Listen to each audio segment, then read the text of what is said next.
Hello students, I am your subject teacher. Now I will revise the chapters what we have completed during online class. Maps. A map is a representation of the earth's surface or an part of it on a flat surface. Map जो होता है वो earth surface या फिर अर्थ के किसी एक part को फ्लैट सरफेस पे रिप्रेजेंट करता है. The word map comes from the Latin word mappa. Word map जो वर्ड है वो लैटिन वर्ड के मैपो वर्ड से आया है जिसका मतलब नैपकिन होता है, which means a napkin. A book of maps is called Atlas. और मैप्स का बुक होता है जिसको एटलस कहा जाता है. Maps show specific details of the areas very well.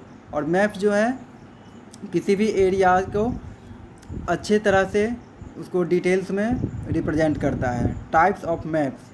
Students, maps का टोटल 3 टाइप्स होता है: political map, thematic map, physical map. Globes. It is difficult to study the earth without seeing it completely. Earth को पूर्ण रूप से देखे बिना उसके बारे में अध्ययन करना काफ़ी डिफ़िकल्ट है. A model of the earth can help us to know about the earth. और अर्थ का एक मॉडल होता है जिससे हम लोग अर्थ के बारे में अच्छे से समझ सकते हैं.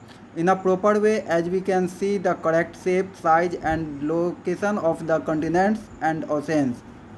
और इस ग्लोब से क्या होता है, उसके शेप, साइज और लोकेशन, कॉन्टिनेंट्स और ओशंस के बारे में अच्छे तरह से हम लोग समझ सकते हैं.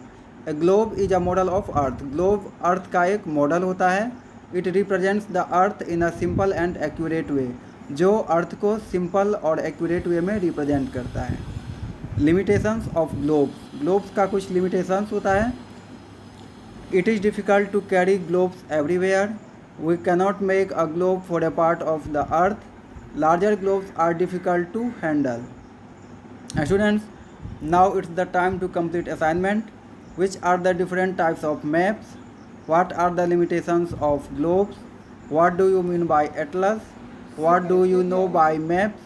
What is the difference between globe and map? Okay.